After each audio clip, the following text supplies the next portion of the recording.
Assalamualaikum warahmatullahi wabarakatuh. Bismillahirrahmanirrahim. Alhamdulillahi rabbil alamin. Wassalatu wassalamu ala asyrafil anbiya'i wal mursalin wa ala alihi wa sahbihi ajma'in, amma ba'du. Saudara, puji dan syukur kita panjatkan ke hadirat ilahi. Sekali lagi dengan izin dan ketentuannya bertemu kita menerusi program Cinta Ilmu, Akidah dan Falsafah. Segala puji juga kepada ilahi kita panjatkan dengan izinnya bertemu kita pada tahun yang baru, musim yang baru, yang mana menerusi program Cinta Ilmu, Akidah dan Falsafah ini masih akan mengekalkan kitab kita At-Tazkirah fi Ahwalil Mauta wa Umuril Akhirah. Di kesempatan ini kita ingin bertanya khabar kepada saudara mara, sahabat taulan kita di Pantai Timur khususnya. Didoakan semoga kehidupan kita bertambah lebih baik lagi setelah diuji dengan begitu hebat sekali oleh Allah Subhanahu wa taala.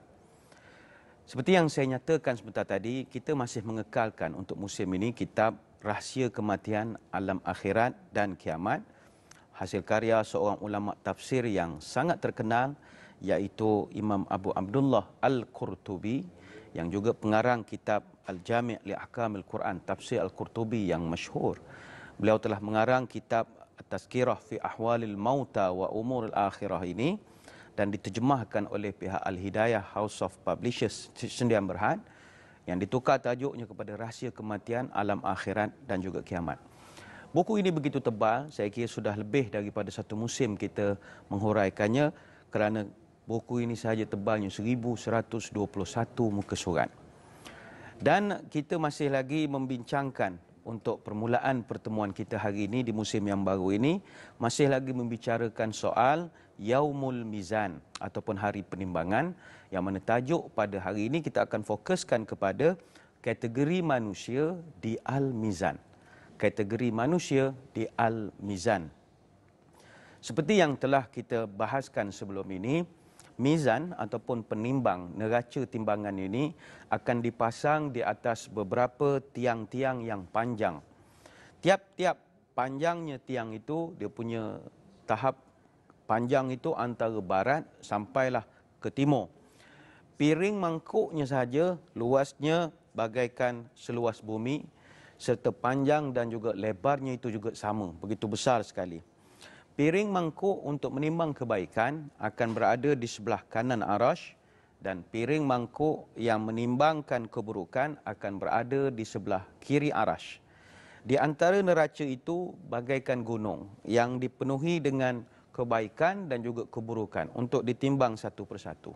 Ini kita telah pun bahaskan dalam pertemuan yang lalu, musim yang lalu.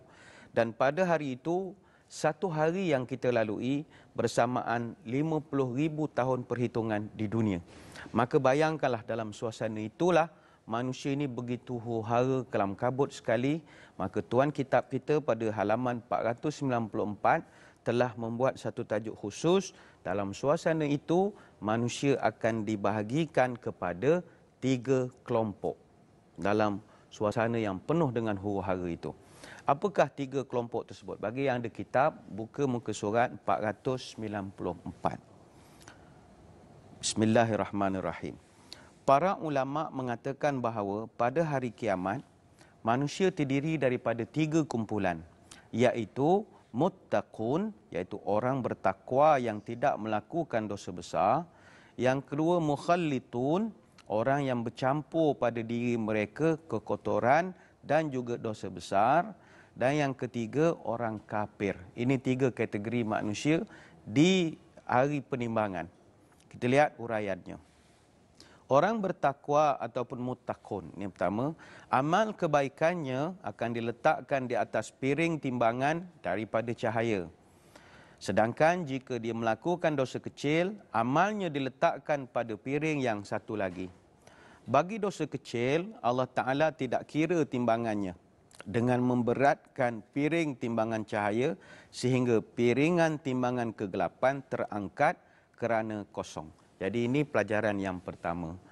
Kalau kita nak mendapat kedudukan mulia di sisi Allah Subhanahu wa taala, nombor 1 sekali kita mesti jadi orang-orang yang bertakwa.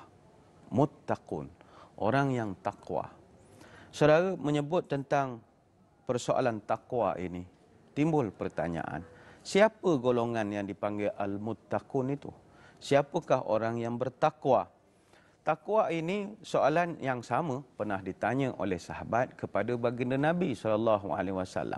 Ya Rasulullah, siapa muttaqun? Siapa orang yang bertakwa? Nabi telah memberikan satu jawapan yang ringkas sahaja. Kata Nabi dalam satu hadis yang pernah didengar oleh Abu Hurairah radhiyallahu anhu, at-taqwa hahuna. Nabi sebutkan at-taqwa hahuna wa yashiru ila sadrihi salasa marrat. Kata Abu Hurairah, Nabi ketika ditanya, takwa itu apa ya Rasul? Nabi tunjukkan dada sebelah kanan, takwa di sini, kata Nabi. Takwa di sini, takwa di sini. 3 kali Nabi tunjukkan pada tempat yang sama. Maka di sinilah kata para ulama, takwa ini dia bukan suatu yang kita ukur dari segi penampilan. Ya, penampilan ni kan kadang-kadang topeng. Ini boleh dibuat, dibikin-bikin. Tetapi kalau yang paling tak boleh kita sembunyikan, apa yang ada dalam hati kita. Sebab itu takwa ini kata ulama dalam pahaman mudah, takwa ini hasil, bukannya proses. Takwa bukan diukur daripada tikar sejadah orang itu, tak. Takwa bukan diukur dari berapa labuh dia punya jubah. Takwa bukan diukur dari segi berapa banyak lilitan serbannya. Takwa bukan diukur dari berapa panjang dia punya janggut. Takwa bukan diukur dari mundar mandir pergi ke Mekah, Madinah setahun sampai 3-4 kali. Takwa Nabi sebut. Ni di sini kata Nabi. Sabit dalam satu hadis daripada Abu Hurairah radhiyallahu anhu, innallaha la yanzuru ila suwarikum wa amwalikum walakin yanzuru ila qulubikum wa a'malikum. Hadis riwayat Bukhari dan Muslim. Nabi menyebutkan, yang hadis ini didengar oleh Abu Hurairah radhiyallahu anhu, Tuhan tidak memandang kepada rupamu. Bayangkan. Tuhan juga tidak memandang kepada hartamu. Tapi yang Tuhan pandang, kata Nabi, qulubikum wa a'malikum. Yang Tuhan pandang pada kita ini, hati ini yang paling tempat pandangan Tuhan, dan juga amal ibadah kita. Sebab itu disimpulkan mudah oleh para ulama, siapa nak jadi orang-orang yang muttaqun, solusi terbaik adalah memiliki akhlak yang mulia. Itu sebab takwa ini akhlak mulia. Kalau kita ahli masjid sekalipun, tapi akhlak tidak ada, maka tidak ada nilai. Kalau kita ahli ibadah bagaimana hebat sekalipun, tapi akhlak tidak ada nilai. Sebab itu Nabi datang, dia memuliakan akhlak. Hingga kan Tuhan memuji sini akhlak Nabi, wa innaka la'ala khuluqin azim. Ini dalam surah Qalam ayat yang keempat. Engkau ni Muhammad memiliki akhlak yang begitu hebat sekali. Kerana pentingnya takwa ini, itu sebab di dalam Al-Quran ada 158 ayat yang khusus membahaskan tentang takwa. Yang mana kalau rujuk pula kepada hadis-hadis baginda Nabi, ada puluhan lagi. Kalau kita lihat takrifannya begitu banyak dan berbeza-beza antara cakupan makna takwa. Ada yang menyebutnya sebagai takut, ada yang sebut sebagai beribadah, ada yang menyebutnya meninggalkan maksiat, ada yang mengata mengesakan Allah, ada yang kata ikhlas kepada Allah. Kalau kita nak rujuk secara terperinci tentang siapa orang takwa, tuan-tuan boleh tengok pertama dalam suratul Baqarah ayat 3 hingga 5. Yang kedua dalam surah Al-Baqarah juga ayat 177. Kemudian di dalam suratul Baqarah juga ayat 183. Juga di dalam surah Ali Imran ayat 133 hingga 138. Kemudian dalam surah yang sama Ali Imran ayat 146. Kemudian dalam surah At-Taubah ayat 4 hingga 7. Juga dalam surah At-Taubah ayat 44. Surah Al-An'am ayat 69. Dan suratul Ma'idah ayat ke-28. Kita tidak akan huraikan keseluruhan. Tetapi kalau kita ambil dalam surah Ali Imran ayat 133. Apakah yang Allah Ta'ala sebut antara ciri orang bertakwa? Ini mustahak kita ambil perhatian. Kalau kita nak jadi golongan yang dimasukkan oleh Tuhan sebagai golongan muttaqun semasa yaumul mizan. Allah Ta'ala sebut, wasari'u ila maghfiratim min rabbikum wa jannatin arduhas samawati wal arda uiddat lil muttaqin. Dan bersegeralah kamu mengerjakan amal kebaikan untuk mendapat keampunan daripada Tuhanmu dan syurga yang sangat seluas langit dan bumi yang disediakan untuk orang-orang bertakwa. Untuk siapa? Di sini Allah detailkan. Alladzina yunfiquna fis sarra'i wad dharra'i wal kaziminal ghaiza wal 'afina 'anil nas wallahu yuhibbul muhsinin. Ayat 134. Pertama Tuhan sebut orang yang mendermakan hartanya pada masa senang dan pada masa susah. Yang kedua, orang yang menahan kemarahannya. Yang ketiga, orang yang memaafkan kesalahan orang lain. Dan Allah sebut, dan ingatlah, aku sangat cinta kepada orang yang buat perkara-perkara baik. Kemudian Tuhan sambung lagi. Walladzina idza fa'alu fahishatan aw zalamu anfusahum dzakarullaha fastaghfiru lidzunubihim wa may yaghfiru dzunuba illallah wa lam yusirru ala ma fa'alu wa hum ya'lamun. Ayat 135. Dan juga orang yang apabila melakukan perbuatan keji atau dia aniaya diri dia sendiri, dia segera ingat pada Allah, terus dia mohon ampun daripada dosa, dan Allah tidak akan mengampunkan, melainkan Tuhan akan mengampunkan dosa-dosa mereka. Dan juga mereka tidak meneruskan perbuatan keji yang telah mereka lakukan itu. Alladzina yunfiquna fis sarra'i wad dharra. Ini kita akan huraikan, namun saya kira kita akan berehat dulu seketika, kembali huraiannya selepas ini. Alhamdulillah, kembali kita bertemu Cinta Ilmu Akidah dan Falsafah, masih membahaskan tentang tajuknya kategori manusia di Al-Mizan. Kata tuan kita, manusia dibahagikan kepada 3 kategori. Kategori yang pertama adalah golongan Al-Muttaqun. Cuma soalnya pada kesempatan hari ini, siapa golongan Muttaqun ini? Disebutkan oleh Allah dalam surah Ali Imran, ayat 133. Mari kita semak. Adakah setiap kriteria yang disebutkan oleh Allah Ta'ala ini ada pada diri kita? Yang pertama, Tuhan sebut sifat muttaqun yang layak menjadi golongan yang dimuliakan pada yaumul mizan. Alladzina yunfiquna fis sarra'i wad dharra. Orang yang pertama, orang yang berderma ketika senang ataupun ketika susah. Nampak? Ini cabaran untuk kita. Kita biasa memberi sumbangan, memberi derma itu ketika kita senang. Tapi ketika kita susah, payah kita nak dengar ada orang memberikan sumbangan. Dalam suasana musibah banjir, saya kira orang yang memberi derma pastilah orang yang tak kena musibah.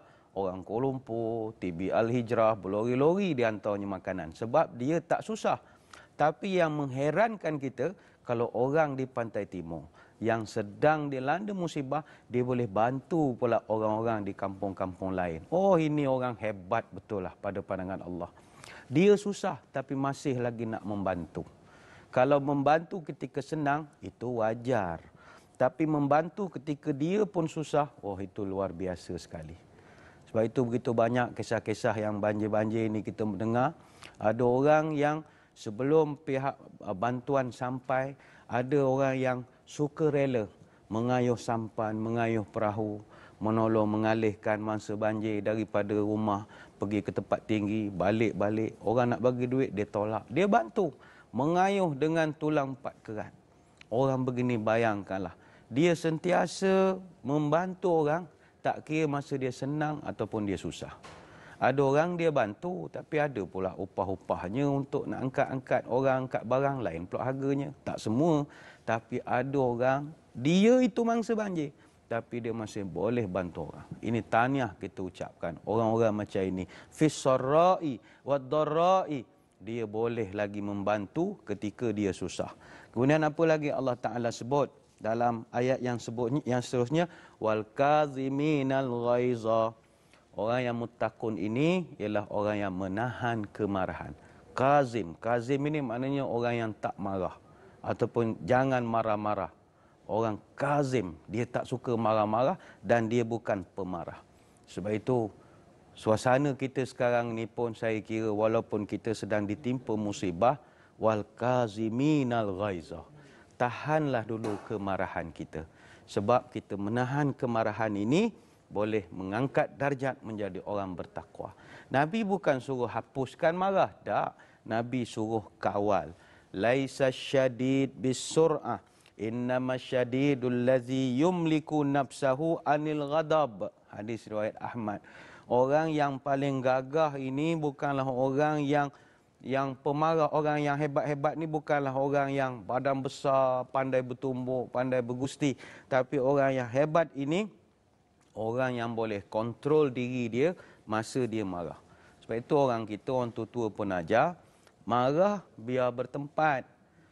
Jangan marahkan nyamuk, kelambu dibakar. Apa artinya? Marah boleh, cuma kalau dapat dikawal, itu begitu baik sekali. Jom, jangan marah-marah. Kerana marah merugikan. Senyum menguntungkan. Ketika marah, orang menjauh. Ketika senyum, orang mendekat. Ketika marah, orang menjadi tegang. Ketika kita senyum, orang menjadi tenang. Bangsa kita, bangsa peramah. Bukan bangsa pemarah. Kawal kemarahan. Ini sifat orang takwa. Kemudian wal'afina anin nas, Tuhan sebut orang yang selalu memaafkan kesalahan orang lain. Ya, walaupun orang tu ada salah pada dia dan dia berhak untuk nak tuntut depan Allah, tapi dia maafkan kesalahan orang. Ini juga orang yang muttaqun, kata Allah dalam surah Ali Imran. Kemudian wallazina idza fa'alu fahishatan aw zalamu anfusahum zakarullaha fastaghfiru lidzunubihim, iaitu orang yang bila dia buat perkara keji atau dia zalim diri dia sendiri, dia buat dosalah, buat kesilapan. Apa yang berlaku? Dia akan segera ingat kepada Allah dan terus mohon taubat kepada Allah. Sebab itu Ibnul Qayyim Al-Jauziyah dalam kitab Al-Fawaid dia sebut bahawa ahli syurga ni dia ada dua sifat. Rujuklah kepada mana-mana hadis pun, dua sifat tak boleh lari. Pertama awab, yang kedua hafiz. Apa artinya? Awab ini sentiasa berwaspada. Dia buat salah tapi dia waspada supaya tidak mengulangi kesilapan yang sama. Kemudian apa lagi Allah Taala sebut? Walam yusiru ala ma fa'alu, orang yang tidak meneruskan perbuatan-perbuatan keji. Ini semua ciri-ciri muttaqun. Cuma saya tertarik dengan Imam Al-Qushayri dalam Ar-Risalah Al-Qushayriyah. Dia menyebutkan bahawa yang dimaksudkan sebagai golongan muttaqun ini pahaman yang lebih mudah. Kata Imam Al-Qushayri, orang yang muttaqun, orang yang bertakwa, sifatnya duduk pada kalimat takwa itu sendiri. Takwa kalau kita eja secara mudahnya, ta, qaf, waw dan ya. Setiap satu huruf mengandungi satu sifat. Nah, ini mudah. Risalah Qushayriyah. Imam Qushayri sebut, yang pertama, sifat orang takwa, ta. Ta-nya adalah tawadhu'. Sentiasa merendah diri, tidak sombong. Sebab kalau kita tengok dalam banyak hadis, Nabi SAW disebutkan bahawa antara sifat-sifat ahli neraka ini, banyak hadis muttafaqun alaih Nabi sebut, pertamanya utul, jawaz, mustakbir. Apa makna utul? Dia ni hobi dia bertengkar. Hobi dia bertengkar. Berkelahi, bertaki, ini hobi orang-orang ahli neraka ni, memang itulah perangai dia. Bertengkar, benda kecil pun bertengkar, sementara lagi benda yang besar-besar. Kemudian jawaz. Apa arti jawaz? Belagak. Belagak dengan apa yang dia ada kelebihan Tuhan bagikan pada dia. Kemudian mustakbir. Apa artinya? Dia sangat sombong. Itu sebab ini bukan sifat orang-orang muttaqun. Orang muttaqun, kata Imam Al-Qushayri, dia mesti ada sifat tawadhu', mengendah diri. Walaupun dia memiliki pangkat tinggi, dia tidak sombong. Dia ada gelaran yang hebat-hebat, Datuk, Datuk Seri, Tan Seri, Puan Seri, Datin, macam-macam. Tetapi tawaduknya begitu luar biasa. Hartanya melimpah ruah, tak pernah dia sombong. Dia memiliki rupa paras yang jauh lebih cantik dari kita. Tapi tak pernah sombong dengan kecantikan yang original dia miliki berbanding dengan kita. Dia memiliki ilmu yang banyak. Belajar, double degree, ada masters, ada PhD, dah menuntut, bertalaki, jumpa ulama macam-macam. Tetapi tak pernah sombong pun dengan kita. Yang baru sekarang kadang-kadang baru kenal kitab Ihya Ulumuddin Imam Al-Ghazali, habis berfatwa ke sana kemari. Ini beza dengan sifat orang takwa. Dia mesti ada tawaduk. Kemudian huruf yang kedua kata Imam Al-Qushairi, qaf. Qaf ini qanaah. Merasa cukup apa yang ada. Iaitu merasa cukup apa yang ada inilah sifat orang bersyukur. Apa yang ada disyukuri, yang belum dapat sabar. Ini yang diajarkan oleh almarhum Abuya Hamka. Apa yang ada disyukuri, yang belum dapat sabar. Ini sifat orang-orang bertakwa. Kemudian huruf yang ketiga, waw. Waw itu kata Imam Al-Qushairi adalah sifat wara'. Apa makna wara'? Wara' ni makna al-ikhtiyat. Berhati-hati, waspada dalam melakukan sesuatu. Contohnya sifat orang takwa. Kalau dia nak makan, dia sangat berwaspada. Makanan itu dipastikan tidak ada unsur-unsur syubhat. Jauh lagi lah dia nak makan benda haram, benda syubhat pun dia jaga. Sebab itu kita tengok orang yang hafiz Quran, kebiasaannya sangat warak dalam bab makan-makan ini. Dia tak macam kita, sebarang-sebarang boleh makan di mana-mana. Dia orang makan memilih sebab dia warak, berhati-hati. Nak menjaga dia punya hafazan Quran itu. Bayangkan kalau budaya ini dapat kita bawakan. Pergi makan ke mana-mana, berhati-hati. Nak makan banyak pun, berhati-hati. Sentiasa al-ikhtiyat, berwaspada. Kemudian sifat yang terakhir, orang takwa ini kata Imam Al-Qushairi adalah yakin. Dia sangat yakin kepada Allah Subhanahu Wa Taala. Walau apa pun yang berlaku, sekali dia istiqamah dengan agama ini, dia akan teruskan sebab dia yakin Allah bersama dengan dia. Ini secara umum apa yang disebutkan oleh para ulama tentang sifat-sifat orang muttaqun seperti yang dinyatakan oleh Imam Al-Qurtubi dalam muka surat 494 dia ini.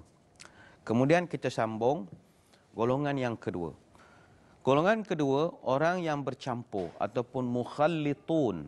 Siapakah mukhallitun? Orang bercampur ini dia punya pahala dosa lebih kurang bercampur saja. Orang yang mukhallitun, kebaikannya akan diletakkan pada piring timbangan cahaya dan keburukan mereka diletakkan pada timbangan kegelapan. Dosa besar yang mereka lakukan memberatkan timbangannya. Jika kebaikannya lebih berat, meskipun hanya sebesar telur kutu, maka dia akan masuk syurga. Jika kejahatannya lebih berat, meskipun hanya sebesar telur kutu, maka masuk neraka. Kecuali dia mendapat keampunan Allah. Jika berat timbangannya seimbang, maka dia akan menjadi penghuni tempat yang dia panggil Al-A'raf. Golongan Al-A'raf ini kita akan bincangkan pada episod akan datang. Jika antara dia dengan Allah terdapat dosa besar. Adapun jika dalam tanggungjawabnya dia mempunyai amal kebaikan yang banyak, maka kebaikannya dikurangkan sebanyak perbuatan dosanya. Lalu diberi kepadanya dosa kezalimannya untuk diseksa atas perbuatannya. Itulah yang dinyatakan dalam riwayat sebagaimana telah dan akan dibahaskan. Jadi golongan yang kedua adalah golongan mukhallitun. Orang yang bercampur-campur antara kebaikan dan juga kejahatannya. Cuma salah satu perkara yang boleh menjebakkan kita dalam menjadi golongan mukhallitun apa benda? Bila kita ini ada buat dosa besar. Sebab itu saya menyeru pada diri saya dan para pecinta ilmu sekalian, kita berada pada awal-awal bulan di tahun 2015 ini. Jom kita berazam, kalau tak dapat jadi baik 100%, tak apalah. Tapi kalau boleh, elakkanlah buat dosa besar. Elakkanlah. Nak ibadah qiyamul lail setiap malam baca Quran macam orang-orang yang hebat beribadah, mungkin kita fikir bilalah nak mulakan begitu. Tak apalah. Konsistenkan saja amal ibadah kita apa yang kita mampu, tapi satu saja jauhkan, dosa besar itu jauhkanlah. Apakah agaknya contoh-contoh dosa besar yang kalau boleh kita elakkan? Saya akan terangkan selepas ini kerana kita akan berehat dulu seketika, kembali nanti. Dan falsafah Sedara pun tidak, kita telah pun berada di penghujung pertemuan kita pada hari ini membahaskan tentang kategori manusia di Al-Mizan. Kita dah terangkan yang pertama tadi, golongan yang akan dikategorikan oleh Allah, iaitu golongan muttaqun. Kita dah terangkan ciri-cirinya berdasarkan surah Ali Imran. Kemudian yang kedua, kita sedang bahaskan golongan mukhallitun. Mukhallitun ini dia orang baik juga tapi dia buat dosa-dosa besar. Dia buat dosa-dosa besar.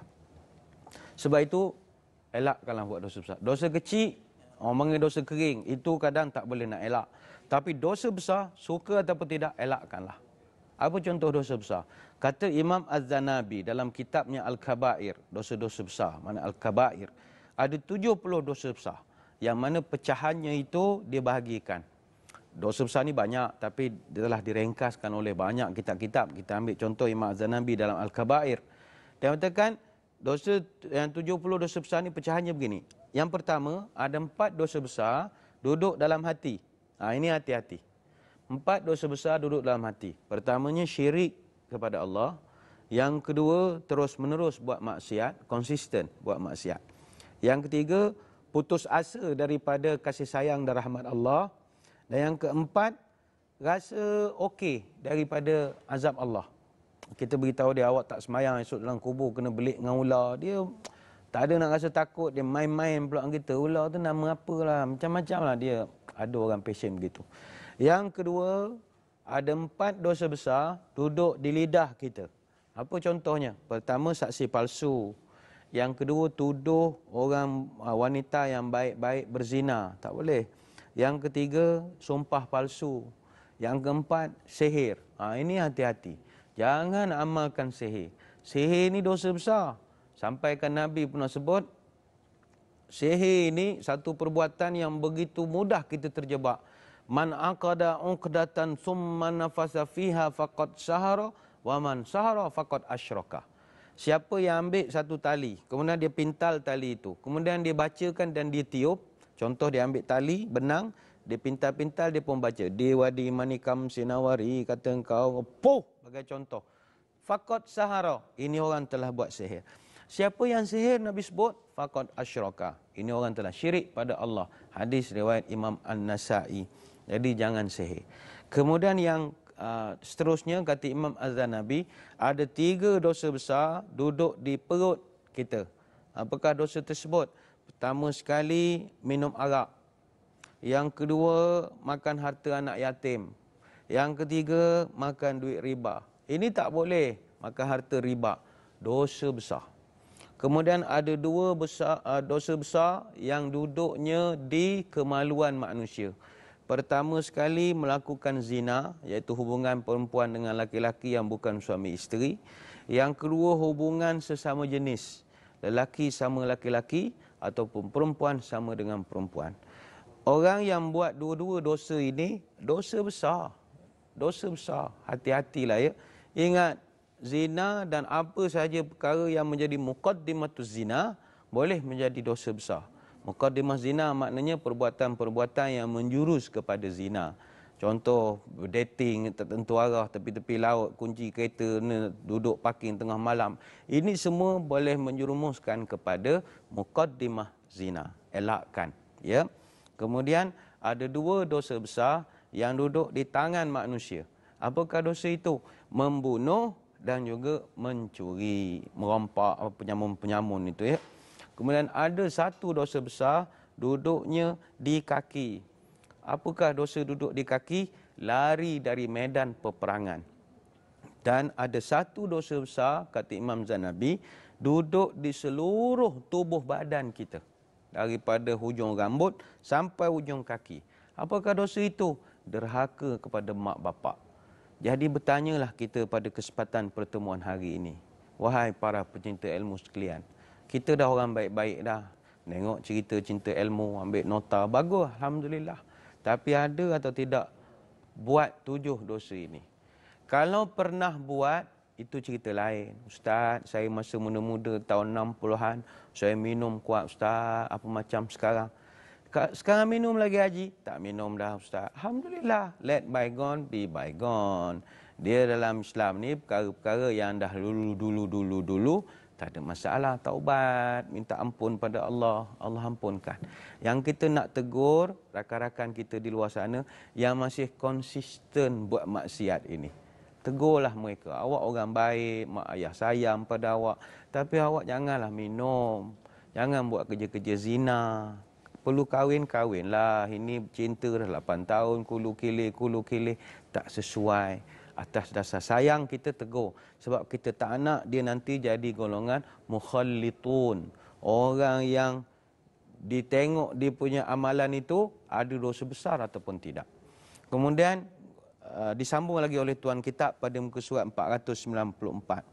Ahmad bin Harb berkata, pada hari kiamat, manusia diperiksa menurut 3 kumpulan, iaitu kumpulan yang kaya dengan amal soleh, kumpulan yang miskin, dan kumpulan yang kaya dengan amal soleh dan dia dalam tanggungjawab dia menjadi orang miskin dan rugi. Ini pandangan yang lain. Sufyan Ats-Tsauri berkata, kamu akan menemui Allah Subhanahu Wa Taala dengan 70 dosa antara kamu dengannya, yang menjadikanmu lebih hina daripada kamu menemuinya dengan melakukan satu dosa kepada hamba yang lain. Pendapat ini benar kerana Allah Maha Kaya dan Maha Mulia, sedangkan manusia fakir dan miskin. Jika pada hari itu dia melakukan kesalahan, maka dia memerlukan kebaikan untuk menghapuskan kesalahannya sehingga timbangannya menjadi berat, lalu bertambahlah kebaikan dan juga pahalanya. Ada kadang-kadang orang tanya, Ustaz, saya ini kadang kelirulah. Apakah yang saya lakukan ini dosa ataupun tidak? Berdosa tak perbuatan saya begini. Ini soalan yang paling banyak ditanyakan oleh masyarakat. Buat ni dosa ke tidak, Ustaz? Buat benda ni dosa ke tidak? Beginilah. Pernah dalam satu hadis, sahabat bertanya kepada Nabi, Ya Rasulullah, dosa ini apa ya Rasul?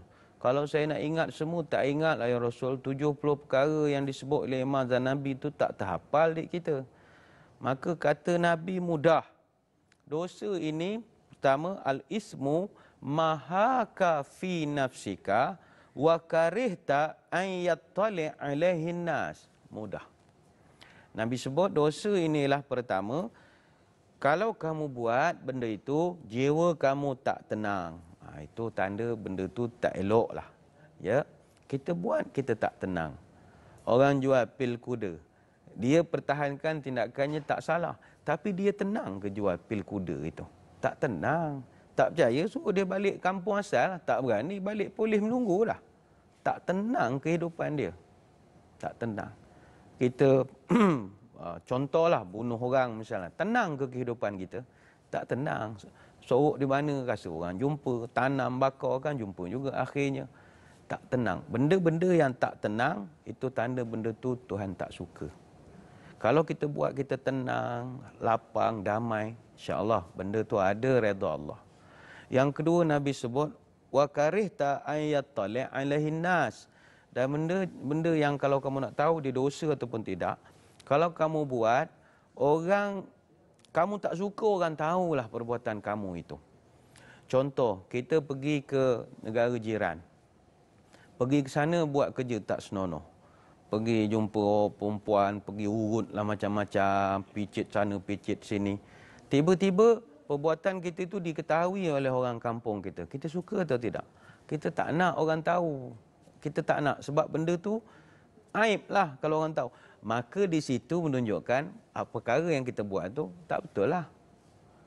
Sebaliknya kalau kita pergi negara jiran, kita pergi melawat pesantren, jumpa kiai, jumpa santri, edarkan bantuan, bagi derma untuk pesantren, pondok-pondok mereka. Tiba-tiba orang kampung kita tahu perbuatan itu. Sikap kita bagaimana? Tak ada masalah, benda-benda baik yang kita buat. Maka camkan. Kalau benda tu, indikatornya 2 je saja Nabi sebut. Kalau kamu rasa tak selesa, tak tenang. Yang kedua, kamu segan kalau orang tahu benda tu. Jadi tinggalkanlah benda tersebut. Kan senang kalau kita letakkan prinsip sebegitu. Baik, sambung lagi. Adapun golongan ketiga, adapun orang kafir, maka kekafirannya diletakkan pada piringan timbangan keburukan. Namun tidak satu pun kebaikan yang diletakkan pada piringan timbangan yang lain. sehingga tetap kosong. Lalu Allah Subhanahu wa taala memerintahkan masuk ke neraka untuk diazab sesuai dengan dosa dan kejahatannya. Kita telah terangkan pada musim yang lepas, iaitu orang-orang bukan Islam, mereka punya amalan walau banyak bagaimanapun kebaikan, maaf, tidak ada nilai di sisi Allah Subhanahu wa taala, sebab mereka tidak ada dua perkara yang paling mustahak nak masuk surga ini. Pertama, dia punya boarding pass-nya, tiketnya yang paling utama, la ilaha illallah Muhammad Rasulullah. Ini dia tak ada. Yang kedua, kata Imam Qurtubi, mereka tak pernah angkat tangan doa pada Tuhan, ya Allah, jauhkan saya daripada neraka. Tak pernah. Jadi kalau you tak pernah minta, macam mana Tuhan nak bagi? Macam kita orang Islam, walaupun kita hoha-hoha, huru-hara juga, tapi pernah juga dalam umur kita ini berdoa pada Allah. Rabbana atina fid dunya hasanah. Ada orang tak faham pun doa ini, tapi dia amin, amin, mudah-mudahan diterima. Faham kan? Rabbana atina fid dunya hasanah wa fil akhirati hasanah wa qina azabannar. Ya Allah, beri segala kebaikan dunia, segala kebaikan akhirat, dan jauhkan kami daripada azab api neraka. Kurang-kurang kita berdoa. Kita berdoa. Tapi orang kita suka doa tu sebab mereka kata, ni doa ni nak habis tanda lepas ni boleh makan lah ni. Suka sangat. Makin tinggi tangan dia. Dia ingat dah habis dah doa ya. Sebenarnya banyak kita nak terangkan tapi masa tak mengizinkan.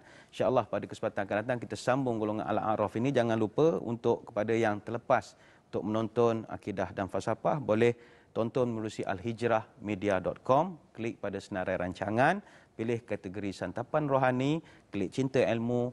Kita boleh menonton kembali segala rancangan-rancangan khususnya Cinta Ilmu, Akidah dan Falsafah yang telah dimuat naikkan siaran-siarannya yang lepas. Saya kira sekadar itu saja perbicaraan kita tentang persoalan kategori manusia di Al-Mizan. InsyaAllah pada kesempatan akan datang, pertemuan yang akan datang, kita akan membincangkan pula satu tajuk yang tak kurang pentingnya, iaitu golongan Al-A'raf. Tajuk ini mustahak untuk kita ambil perhatian sebab Al-A'raf ni orang yang duduk tengah-tengah. Siapakah mereka? Kita bincangkan kemudian. Sekadar itu, wabillahi taufik wal hidayah. Assalamualaikum warahmatullahi wabarakatuh. Wallahu a'lam.